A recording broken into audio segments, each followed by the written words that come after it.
Bienvenidos a Una Página a la Vez. Bienvenida, Yumana, República Dominicana. Gracias, Ángela, es un gran placer para mí. Estamos aquí con Yumana Haddad, escritora, nacida en Beirut, Líbano, ensayista, poeta, narradora. Bueno, sus palabras han tomado alas y nos han dado alas a muchos que las hemos leído. ¿Cómo fue para ti iniciar ese proceso, quitarle el velo a tus palabras?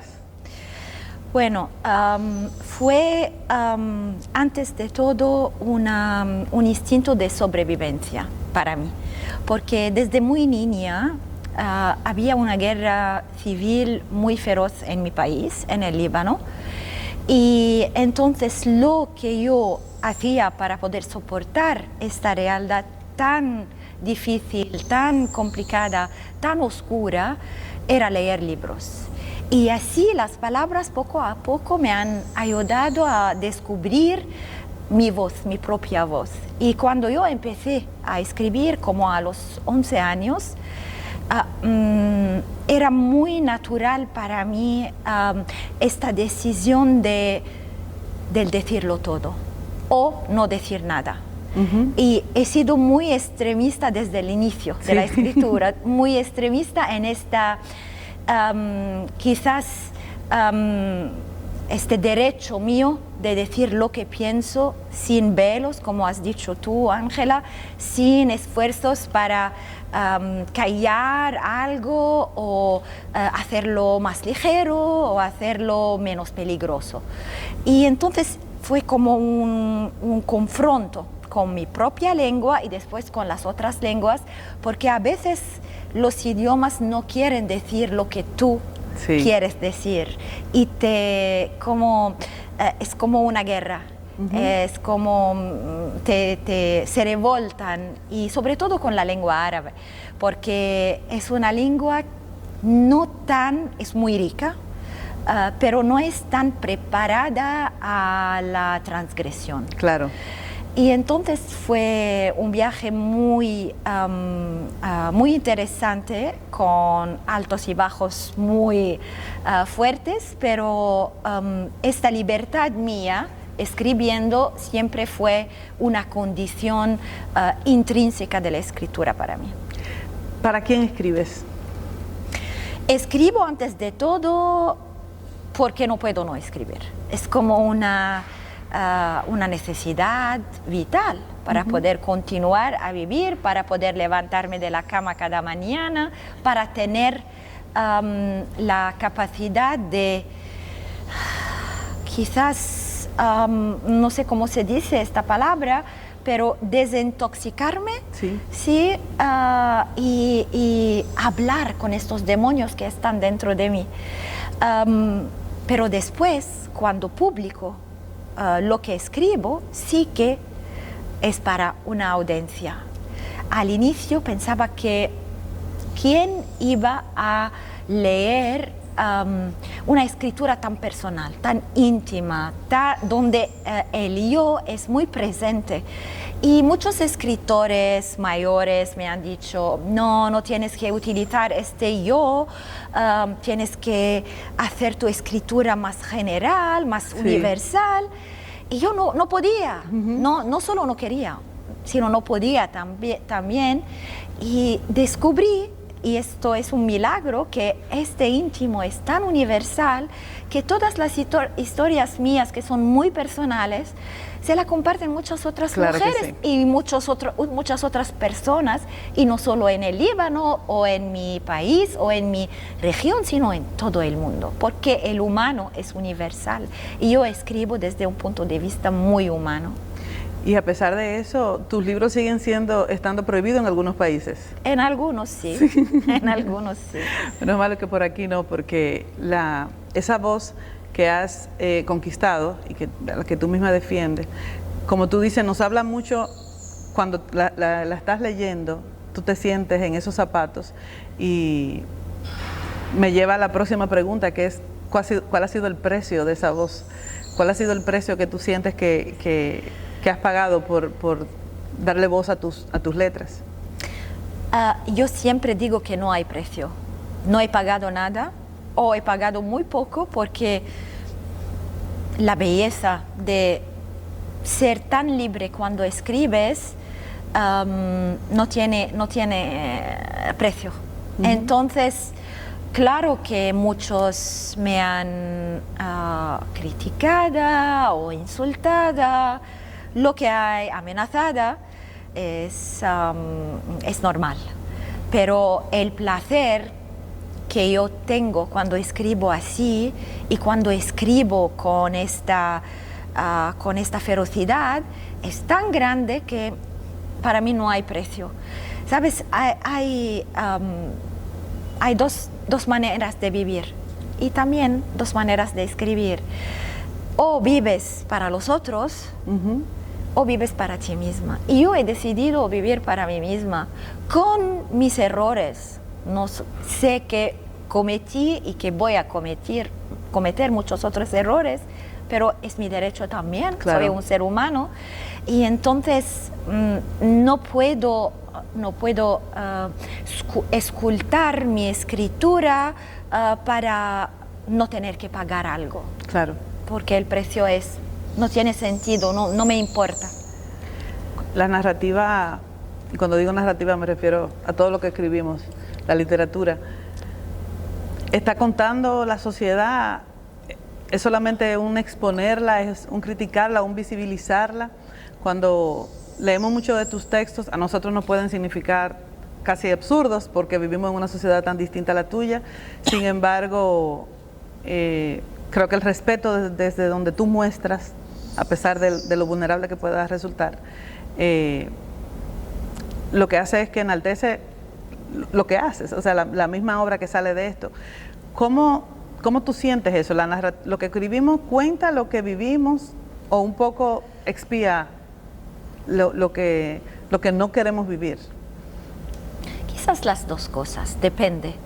A veces una de estas, a veces las dos, pero sobre todo narra quién somos más que lo que vivimos, porque lo que vivimos a veces puede ser superficial, puede engañarnos, porque podemos tener una ilusión de vivir algo, mientras lo que somos es siempre muy genuino, muy auténtico. Y entonces me gusta pensar que la literatura narra lo que somos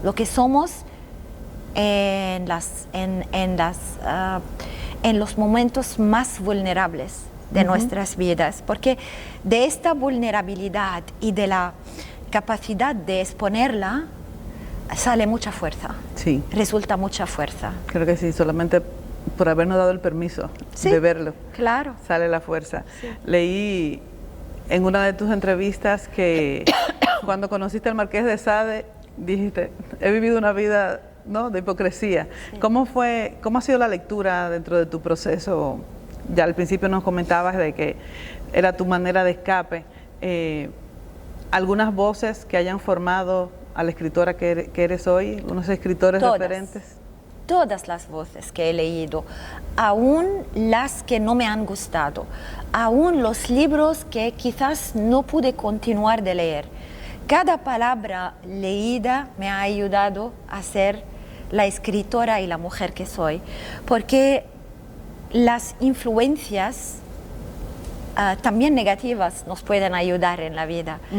Y entonces sí que la lectura desde muy pequeña, esta manera de ser una lectriz muy ávida, y el descubrimiento del Marqués de Sade a los 11 años me ha permitido pensar que no hay, cuando escribimos y cuando pensamos, no hay limitaciones. Y esto me ha ayudado muchísimo en una sociedad, la mía, donde hay muchísimas prohibiciones. Entonces me ha ayudado a emanciparme desde adentro, y es lo más importante. Pero todos los escritores, yo tengo una ¿cómo se dice?, gratitud enorme a cada escritor y escritora que he leído. Quiero hablar sobre tu poesía, que para mí fue disruptiva, porque esa forma de abrazar la corporalidad, de promoverla desde la libertad, en un espacio donde uno asume desde aquí lo cuestionante que pudo haber despertado. Pero tu voz es tan fuerte, tan íntima dentro de ese espacio. ¿En qué género tú te sientes más cómoda expresándote? Sabes que no tengo un género favorito. Claro, yo digo siempre que soy antes de todo poeta. Es donde me encuentro lo más, porque es lo esencial, ¿sabes? Es el corazón del corazón de las cosas. Pero en todos los géneros me siento cómoda. Cada vez que tengo una idea, viene con su género y viene con su lengua. Y yo me abandono a este género y a este idioma.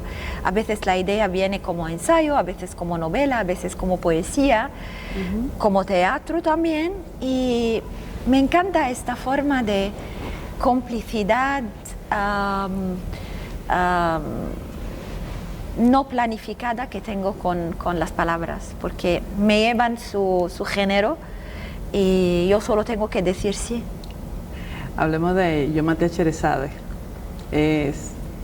Bueno, uno tiene el referente histórico del cuento y aquella mujer que inventó con sus palabras una posibilidad de seguir viva, pero desde la aceptación, desde la sumisión a las condiciones que estaban expuestas.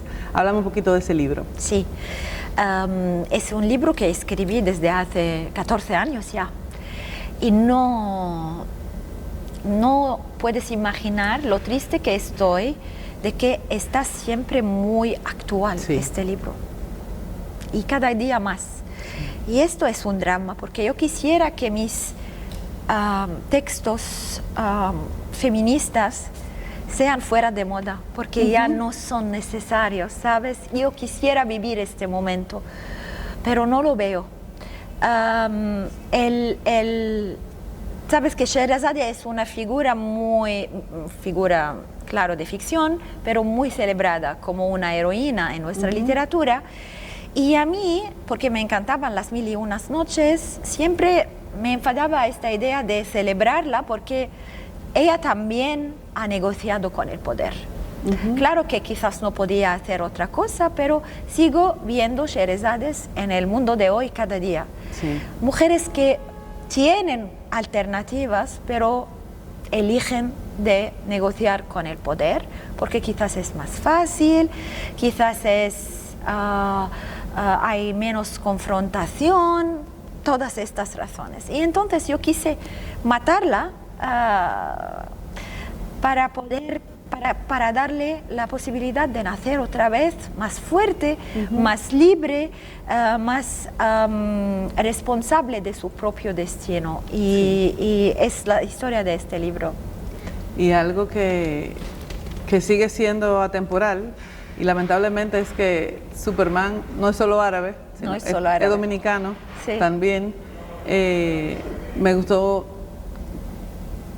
la referencia, ¿no? La pop moderna, pero al final este superhombre sigue estando en todas partes. Sí, y es también una tragedia, porque este libro, cuando lo escribí, era en el 2011 quizás, o en el 2012, y cuando se ha publicado, muchas mujeres me han escrito de todo el mundo, que es italiano, es español, es dominicano, mexicano, etcétera, etcétera.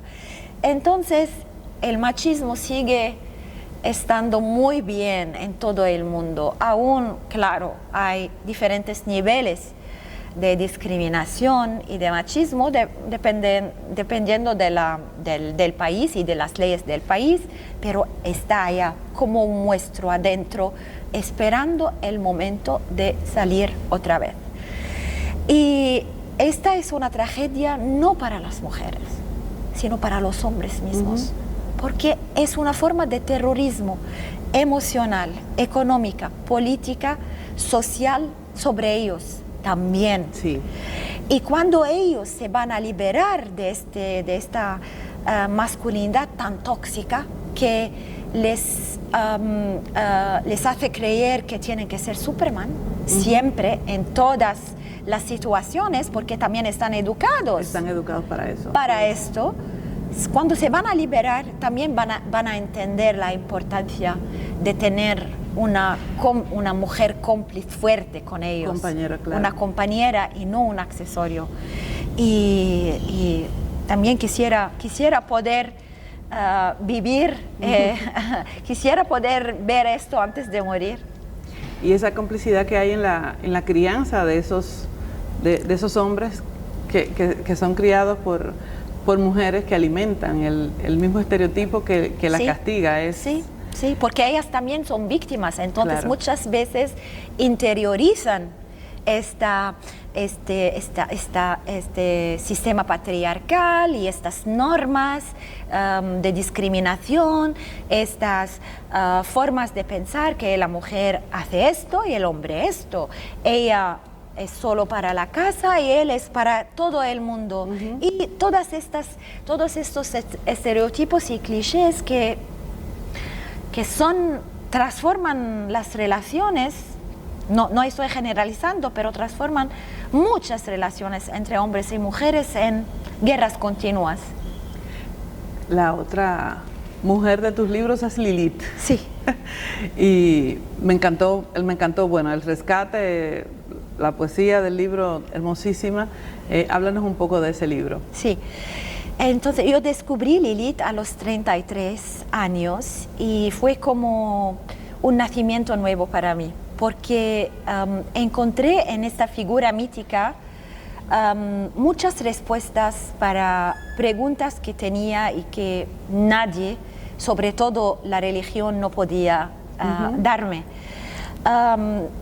Sabes que nos cuentan que la mujer fue creada de la costilla del hombre.